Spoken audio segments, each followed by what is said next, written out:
Welcome to Threads of Enlightenment. I cannot wait for this. As you know, what we do here at Threads is once our guest presents, we and I accept their presentation and I hold it in reverence and with all honor and respect because they have offered themselves to us that we may journey with them and learn of who they are so that we can all become better human spirits while we are here on this planet. We have Charlene here with us, and she is going to tell us all the wonderful things that she has created. And then, boy, are we going to get some juicy stuff. Welcome to Threads of Enlightenment.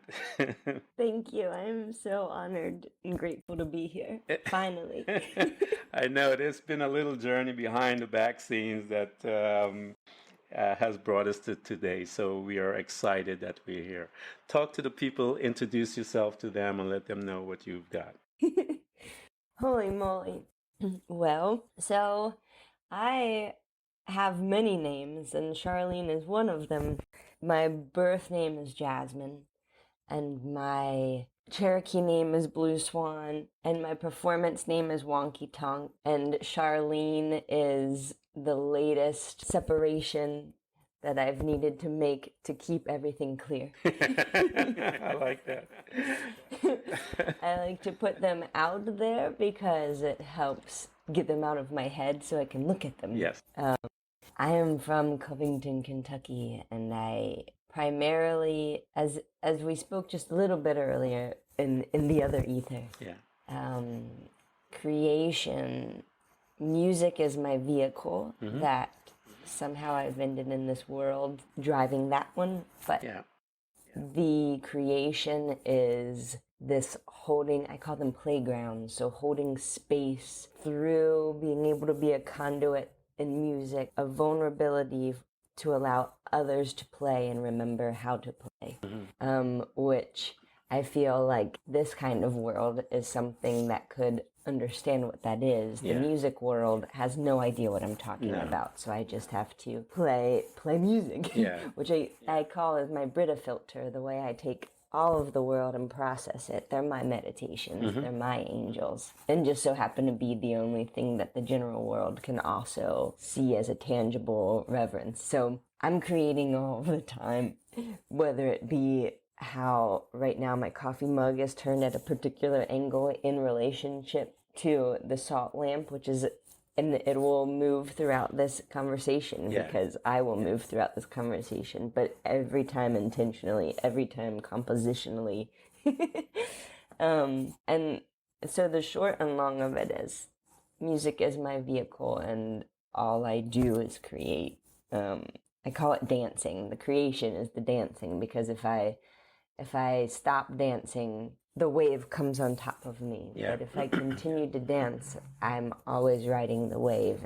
And that is, I think, what living is. That's the state of everything, to remember how to dance, swim, ride the wave, don't let it ride you. I agree. I'm a musician as well. Yeah. I play bass, and one of the bands that we had, we played really original stuff, but it was different stuff. It's stuff that I loved. And the best way that they can classify us was indie music. And I loved it because we would play all these different bars and clubs and stuff like that. And I remember there's one particular place that I love to play because of this one gentleman. And the place would be packed, but this older gentleman would come in and he would find his corner. And as soon as we began to play, our music was more of meditative, all kinds of stuff. We would just do things. I would see this man hook into the music. And as we began to play, I would see him, I would watch him, and I studied him after. So I knew his habit. He would start rocking. And then next thing you know, in a few minutes, he's dancing in this corner, this little old man. And I wasn't interested in all the other hundreds. I didn't care. But I would face this man, and I was playing for him because I knew that he's something spiritual beyond just the hearing of the music and drinking with the alcohol and stuff was going on. That in that corner there was something else, and so I played for him. So when you talk about the music aspect of it and the dance, I know how it is because I love dancing. I'm in my house by myself. I put on my music and I'm dancing and spinning around, enjoying life. So I love that type of. It's something different, Charlene. There's a kiddish expression that is beyond words that take place when one dances because of the energy and the power amongst that. And I'll tell you later on as we get into this conversation, I'll tell you what I think music has, and I'll explain it to you as we go by. So I want you to talk to me about here is this beautiful baby. Mom and dad grabbed her from the hospital. They kisses, kisses, kisses, and everyone is going. It takes you home. And I people have heard me talk about the lab. That's home. It's a lab. They drop you off and they put you in this little cage until you grow up. Get out of the cage. And so to me, it's like a metaphor that they put us into this container and they began to program us within this container. You have your little cage that you move around, you spin around, and eventually you climb out of the cage. And it's a metaphor for me of life that they program us, and then eventually, if we choose to take the journey, we will then begin to climb out of our cage. Talk to me in your family's life as how was that dynamics amongst mom and dad and you? What a beautiful question. I feel, even as you described that's not scenario, but one, I love a reframe. I love that conceit of the laboratory. That feels very correct. Yeah. In terms of dynamics, my mom and my dad had me very young, not on purpose, and separate to this day. And when I feel down to the deep down of it, ever since I had memory of thought, right? Just like that I can remember being. I was like, these people have no idea what they're doing. Nobody does. And I think that was very fortunate for being in that laboratory and being in that cage. I always knew it was not my cage and not my laboratory. Yeah. And so I've had many discussions, especially lately, about chosen family and blood family, ancestral wounds, all the things. And that dynamic, as I'm learning, I know one of my first memories was looking at my mother and knowing I never wanted to be anything like this. Yeah. Not that it was bad, but that it was not me. It was something, and that somehow I had a choice and the responsibility to understand what that was and swim towards it. And as I get older, reflecting with them, I feel very grateful for the laboratory that they are in. And the same with me, for I am my favorite subject. It is such a wonderful moment when triggers happen, because now I call it like string cheese. I'm always trying to pull it even finer, and I'll hear myself and then immediately not react, but reflect. It's like, that's weird. What part is that?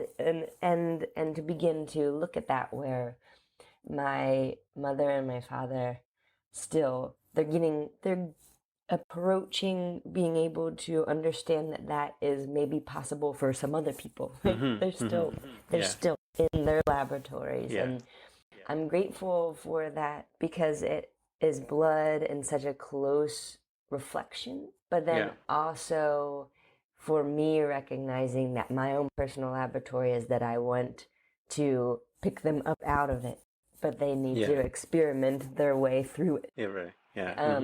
And I think that's been the biggest, the library, the cage, the relationship has been sort of, because I can see it, do I have responsibility to do anything? And learning that love isn't necessarily masculine action. It can be that feminine, just, I believe in you, and I'm dancing.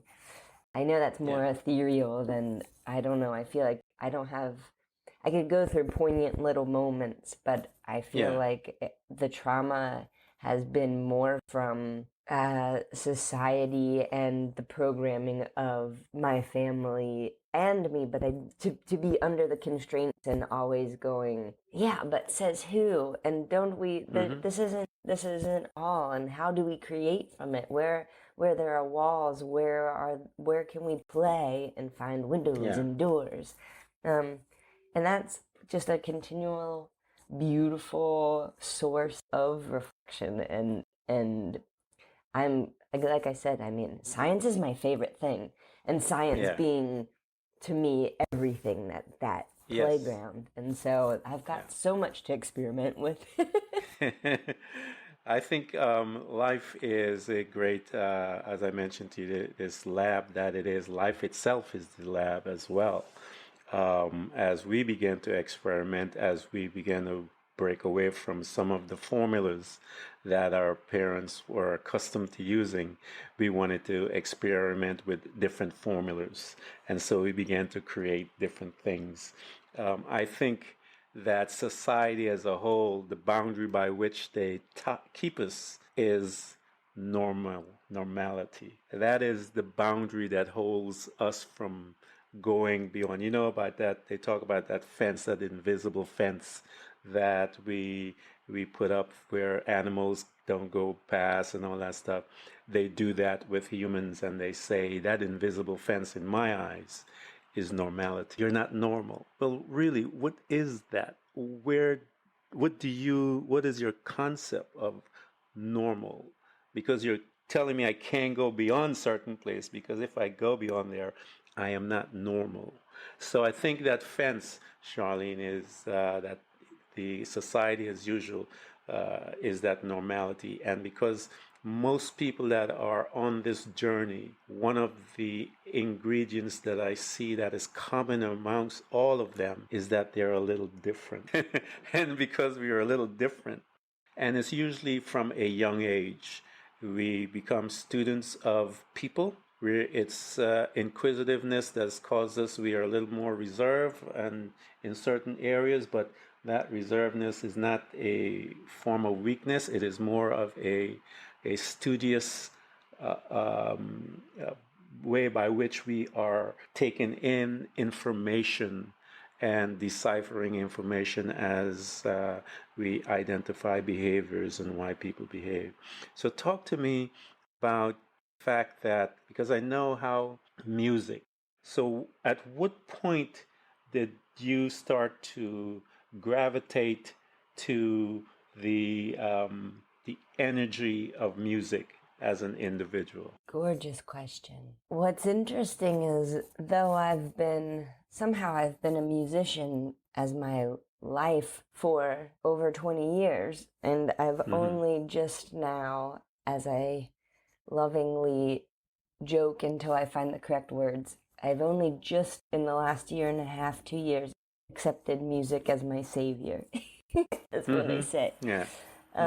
Music, I mean, the very clear distinction in my head is when I moved in with my father, and about when I was 13, going into high school. And I'd grown up with my mom bouncing back and forth through trailers and shelters and houses and lives and school districts and this and that. Yeah. One of the things that really held her together was Christianity and the Catholic Church. Though she wasn't stark about it, it still was this thing. And so it was a lot of, if we were listening to music, it was Christian music. And I remember on the school bus hearing the Spice Girls on a boombox that the bus driver had. And I thought, one, oh my goodness, I'm going to hell. And then two, I love this. I must be going to like deep hell. And three, I can't tell anyone. that was the first time that I felt it, right? This like part of like, whoa, music is a thing that I never could even imagine. I don't know if I've had that experience with other things like sports or visual art or dancing. It's very much like, whoa, that is something. And so moving in with my dad in high school, he always had people over in the living room, and we had an acoustic guitar, and people would always pick up an acoustic guitar. And so not only now did I hear the Spice Girls, but I heard people playing music. It's like, what? Yeah. People do that? Vegetables don't come from a can, like the root and the tangibility of things. Yeah.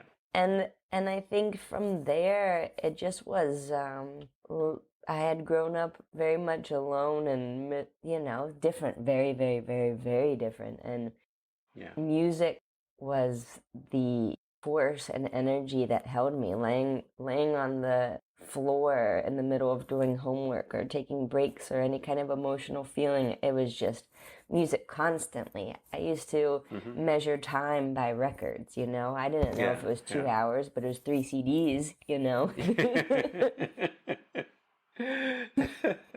and so it goes and so it goes. It just keeps enveloping and my relationship to music and music to me, I keep feeling like it is the most pure relationship of unadulterated love. It feels like the kind of love that maybe people try to describe their mothers or their grandmothers or their fathers or God or whatever. And for me, music, I'm always held by it. It's always there. And especially when I get to play it, I remember having this realization like, holy, like songs are my angels coming through me, through my voice to tell me what's going on. And it's like, am I listening? Am I? And what better way to hear what you need to do than through your own voice, which is why I need these different names for it, so I can be like, okay, where's that one coming from? And what do I do with it? Where do I plant it? How do I water it? How do we dance? That's I go on rants. So music, the Spice Girls. This is how I got into music. I was visiting. One of my best friends was the bass player for a church band, so I would go to church and hang out with them while they were practicing, because then Lenny and I would go and do whatever we needed to do and stuff like that. And he had to leave for college, and the next thing I know, they gave me a bass and said, "Here, you have to learn these songs." They wrote the notes down, and they gave me a tape, and they're like, "We have a gig and X in this amount of time, and good luck." So that's how I learned, and I actually wanted to, and I started playing this thing and just practicing day in. 100 hours a day if I could, and that's how I started. And I gravitated from there. I got into rock and roll. I love rock and roll. Had my long hair and my white guitar, and we would get into the studio and turn everything up to 11 like they did, and so I just loved the power that came out of that. And then I moved from that into jazz and all the different things. So I know the power of what music does. In my life, and all of my friends and families will tell you that I believe the energy that is in music, especially in my home, I would put on my music and it is there to greet me when I come in, because I have my home saturated with that energy that I choose, that I want to come home to, so that once I open the door, that energy is there to greet me. Usually it would be like some good my jazz music, because it would bring me down from the onslaught of people's behavior all through the day, so I would need to come home. And so my music was the tool by which home, this place, became home. And so it was there to hold me, hug me, bring me down, massage me, take me down, and so that I can then be able to function and behave correctly. And so I understand the power of what it does, and I think it can take an individual. It is a tool by which, once I learned how to meditate, I would couple my meditation with my music, and I would travel galaxies. And I had to learn how to control that because I would go places where sometimes I went too fast. So I had to learn. Music is a very powerful tool. And when utilized, it can grow the human spirit to a degree that is much faster than one without music. So continue to dance, Charlene. Continue to dance. I want you to talk to me about, because I know some of those things for someone that is different, you have to deal with a lot of fun stuff that people, assumption of your differentness. They may say things that in some cases people will assimilate into their belief system and later on in life have to expel. Talk to me about some of those things, if any. Did you accept people's opinion of you? Did you accept it into you and caused it to become a reality in your mind? The laboratory. Yeah. It always keeps going. Very much. The experiments are always happening. Yeah. I feel the first inkling that happens in me is there's some voice from when I was younger that I feel in my mind's eye was my mother in some sort of fit of, what the heck am I doing here? And I don't know, maybe I was 1, maybe I was 2. I can feel it, and this voice of like, everything bad that happens is your fault. You are the reason we are here. It's your fault. It's your fault I'm like this. It's your fault I felt, and growing up with that voice then also became the responsibility to fix all of the things that were not mine at all. And so in trying to fix them became, your love is not enough, you are not enough. And that feedback loop of trauma, until I realized that at a certain point, I'm the one now repeating that. That's the voice. When's the last time someone else told me this? It's me. Yeah. And so I can stop. Beyond that, I had a lot of teachers and counselors and doctors very verbally and distinctly tell me that my creativity was my disease and that I was not being responsible in treating that, i.e. depression medicine or being normal or subscribing to routine that all the normal kids and people subscribe to. And so then taking that and putting it into music world where music, you have no genre, we don't know where to put you, you're not responsible, you don't care about music, if you did, you know these rules, and each time feeling very much like that they're all the voicings of the same thing over different chapters, and I feel it, that sort of the reflection of the fear of not so much that I'm different, but that they want to be and they can't figure out. I remember just being as a kid, never feeling, and still to this day, I'm so strange and I love it.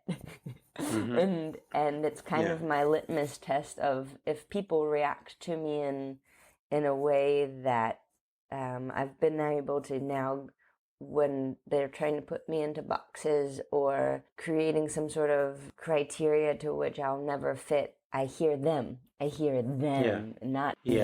And that's been a long journey, but I think that biggest part of thinking, I think especially for creative people, you're saying you need the darkness, and I think people get really honed in on, if I don't have the darkness, I can't create, and so then keep themselves stuck in it, as in the darkness. Yep. Yes, as opposed to is, as you said, go ahead. As opposed to moving out of it, I think it's just there is a temporary thing, and I use people.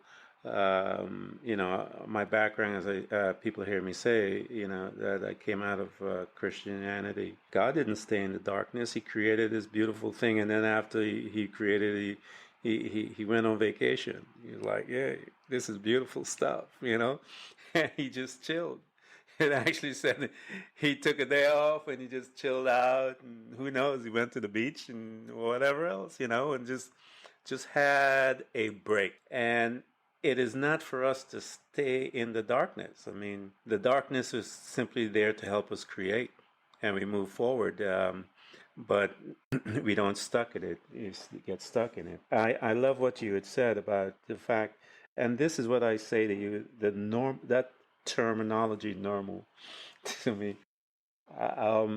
In every genre, every aspects of life, you'll find it: business, school, church, music, whatever it is. There is that invisible line that is normal, and no one knows where it is, but it's there. And they come at you constantly because you are a little different from what they perceive as normal, and they cannot classify you. They called our band indie music because that's what they do with that genre. They just don't know how to classify them. So they made up this thing and they call indie music.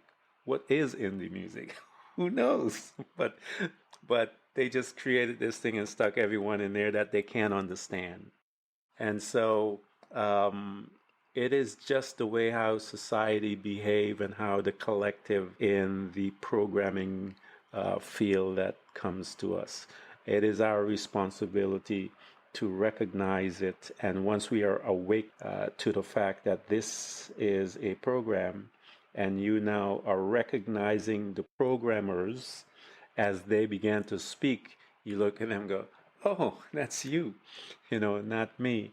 And so our life is to recognize the programmers as we continue to move from one space to another. Every space has a different programmer. And so that's what they do. That's how they exist, because we are greater than the sum of all of their things that they teach. I guess Morpheus is still looking for Neo to pull us out of that matrix, and so everyone is hooked up to this matrix, and to only a few people are able to be unhooked, and those that are stayed in are those that are normal. So to me, that is a scary place. I just don't like it. I just don't know. There's no flavor there. It's one-dimensional people. Boring people, actually, but I got to keep my mouth shut because I have a podcast to do. I don't want to get any hate mails. I don't like normal. Anyway, I want you to talk to me about your music, because when you are performing or when you are in that zone, the oneness that you feel with God, with the universe, with everything, there's a oneness that you feel when you get into this performance, when you lock in. I mean, I would close my eyes and I would play.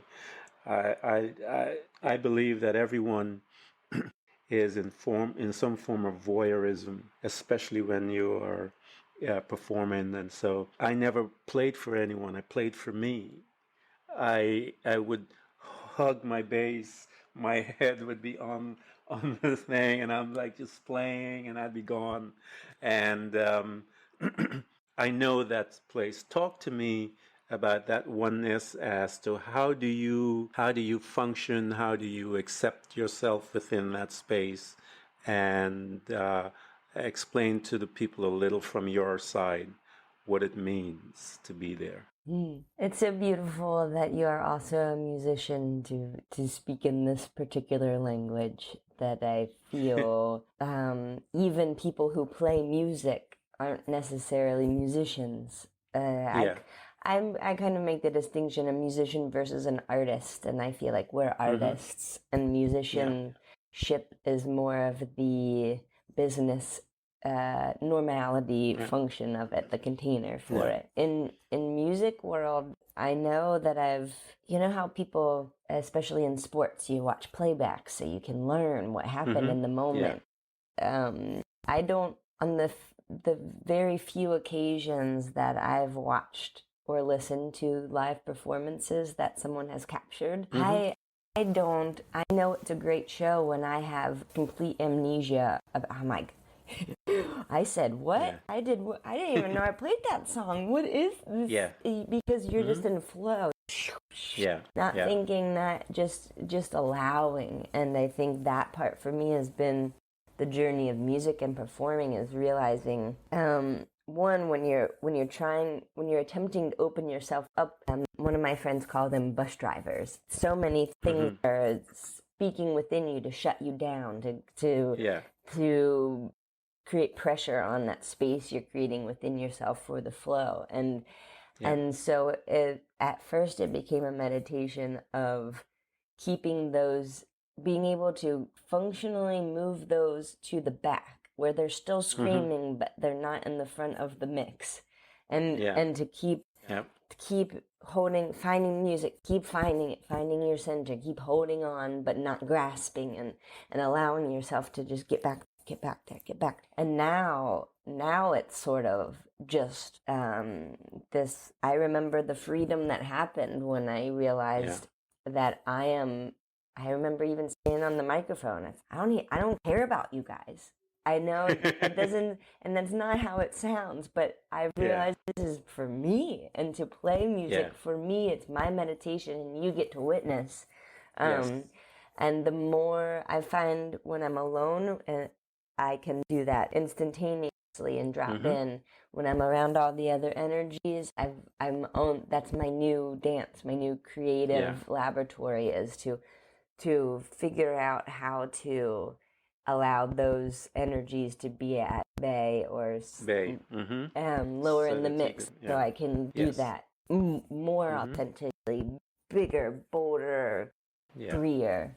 And music is that, and it's beautiful because it's also always moving, right? It's not just this stagnant thing that then you're reflecting on. It's that it's a constant dance to stay centered, like on a ship, to keep your gravity. But that part for music, I really empathize with holding your bass and feeling those vibrations with a tool that is allowing you to transport yourself. And it's a great place. It is a very magical and powerful place. I've been triggering some people, especially in the punk rock and roll land.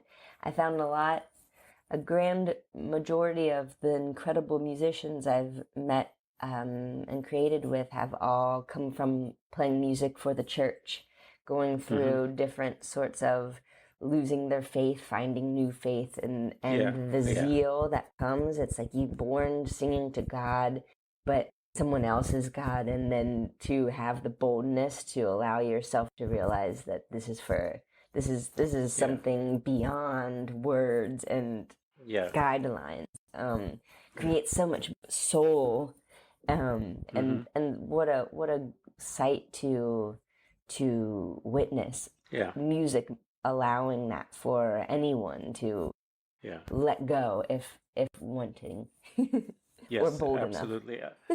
I never I tried learning to read music. I can, but not really good. But I tell guys, what are the notes, and they'll tell me, and I will start playing. And I know how to put myself within the space because I've played for so long. And I will hear the song. Once I close my eyes, I literally see the notes coming. I don't even look at someone. I literally see them coming. And that's why I'm able to close my eyes. And a lot of times when I'm playing, and I'd open my eyes and people be staring at me, and I have no idea what I did or what went on because I was so lost. but everyone was always staring at me, and I couldn't. I was like, but it was this zone that I would go in, and I would hear the music. I would close off, and but I remember that one man. I've played for so many crowds and everything, but that one man, I would look at him and I would zone in with him, and I would see him when that music starts to take him to the next level, and so I would respond based on how he was moving, and I would see this little old guy who was just came in. He looked like he was out of the '60s, straight out of Woodstock, and I just loved his energy, and I will never ever forget him in my playings. And when we had stopped playing because the place had the guy had sold it, and they wanted to go a different route, and after we left, the place closed down. No one kept going there. It's just ridiculous. But I know what it is to be in that space, Charlene. It is a hard to explain to someone if they're not there. As you said, people that listen to music and not listening to the artistry of the music, there's a difference that when I listen to some of the musicians and stuff like that, I can know who is who. They make like a little shaker. They'll just do that, and that's it. And it was the most richest sound that you could ever produce on that song on that specific moment. And it is those type of stuff that I love when I listen to music. You hear the grand scheme of the song, but there is much happening within the space of the song that people need to listen to, because I think once you get to that level, when you hear a song, you're like, oh my God, what it does to the human spirit is incredible. I want you to talk to me, Charlene, about some of the things that you are thinking. I know as creators, I mentioned to you, even in the space of music, how is it going these days as to the energy that is around us? What type of music are you sensing within your spirit based on the chaotic energy that is just, I think, overflowing to a degree that we are watching it every day from all over the place? Talk to me as a musician, as someone who's connected to the spirit realm by the music. Talk to me about the energy that you feel today in the world and what it does, and what do you want to produce from that space? You do love questions because you're great at them. That's a beautiful art. Thank you. So thank you. I think listening to music that is not felt and speaking to people who do not listen. If you're not listening, you can't ask questions, not real ones. Yeah. And these are very fruitful, and I really appreciate. I feel the energy of the world. I used to feel it like whiplash. I equate it to just a hurricane. I am in my own hurricane first and foremost, amidst a world of billions of hurricanes. And to find my center and kneel in it. Find the eye of the hurricane and just kneel. Surrender there. Don't hold on. Don't brace yourself. Just, I'm here. I feel is what music does for me, is it allows me a practice to get there and stay there, and to know what it feels like, know what it sounds like. And in this world, especially right now, I feel that the energy of the general populace is one of waking up in a way that we've been so far away from ourselves. And I think I when I was in Ecuador and the plane stopped because there was a global pandemic. I had no idea what any of this meant. We didn't know. It was immediate, just third world country. And I remember just feeling strange elation. Like, finally, something, this needed to happen. I'm so excited to see what this pause does for people. Yes. And I think in just a little bit, planting the seed of I need to get back home. What is it? And that creating sort of a vacuum of, oh, home. What am I doing? I feel like it threw everyone into a midlife crisis. And some people crawl out of that, and some people crawl into.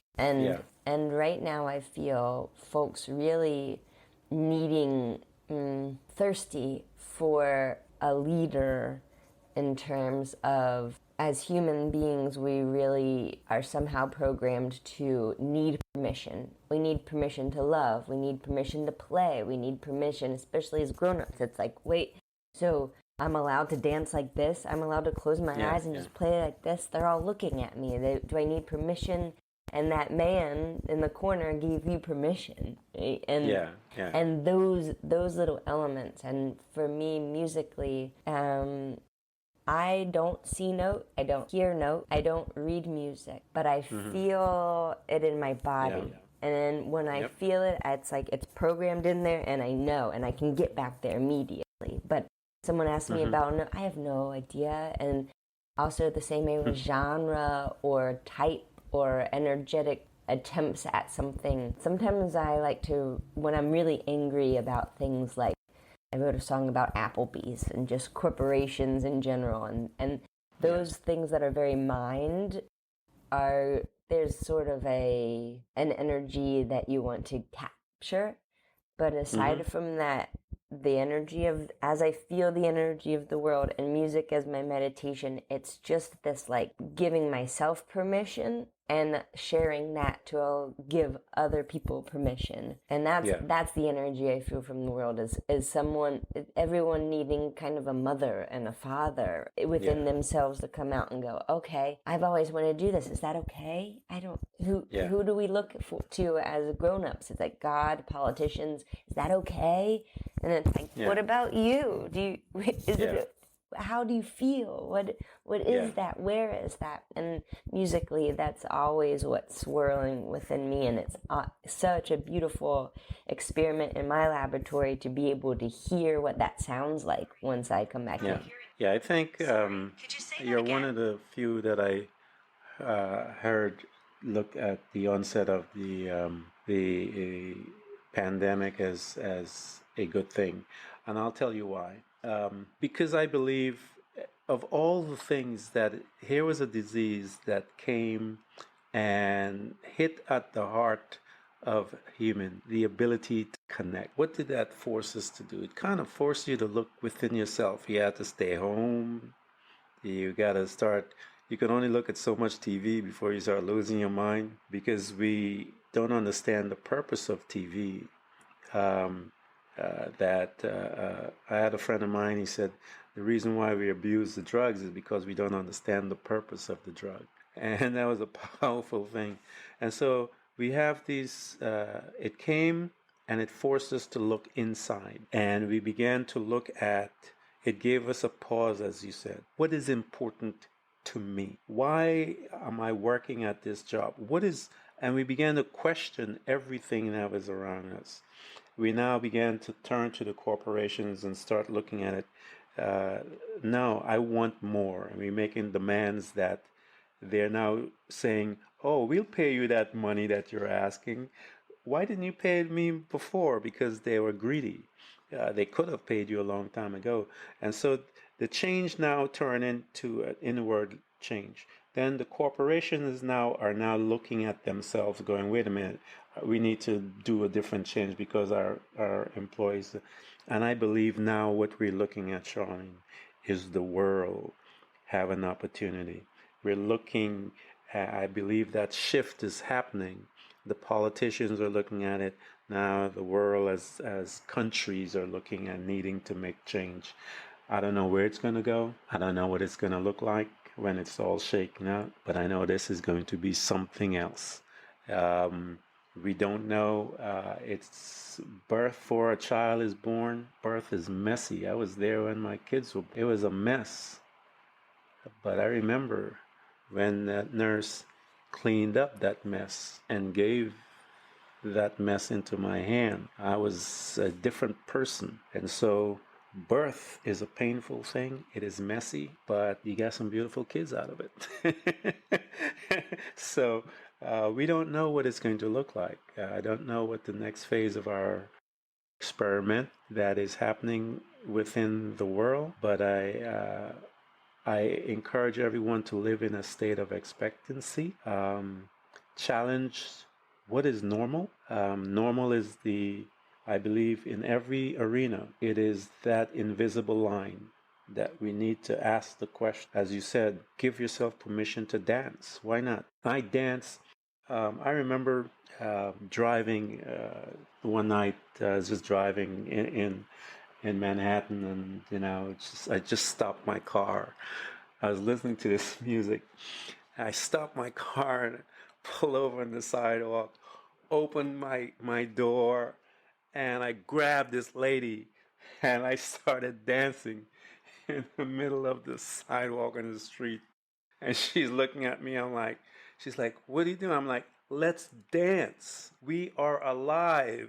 I said, just dance with me. And she looked at me and she finally surrendered. And I think that's one of the things that we have to face, Charlene. We have to come to a place of surrendering. And once she surrendered, we had this beautiful time dancing. Other people began to come and dance from me just parking my car and opening the door and grabbing this woman to dance.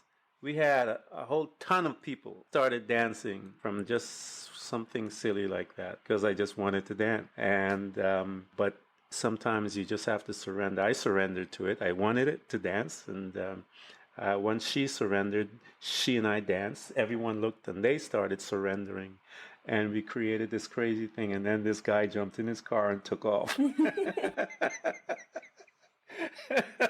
So I was like, okay, I'm done. So life is like that, and so you have to learn how to surrender. And I said that to say this: I don't know what this world is going. I don't know, but it's we need to surrender in some aspects, even in our journey. We need to surrender in order to go to the next space. When you're stuck, surrender. It is why you're stuck, because you haven't surrendered. And once you surrender, you'll understand what I'm talking about. Charlene, I want to thank you for coming by Threads of Enlightenment. What a pleasure. You have deposited so much.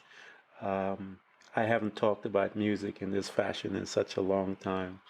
And I truly thank you for coming by and engaging and depositing your energy, especially in my life today. Thank you so much. Thank you for creating the space to allow that and to have this conversation. It is very affirming, and that people like you exist out there. I'm finding, of course you do, but musically it's you just keep swimming to the light, right? I know there are people that can feel it the way I feel, not the way I feel it, but it's viscerally, and allow themselves that visceral connection. So I'm grateful, so grateful to be here and to have this conversation and to work to finally connect.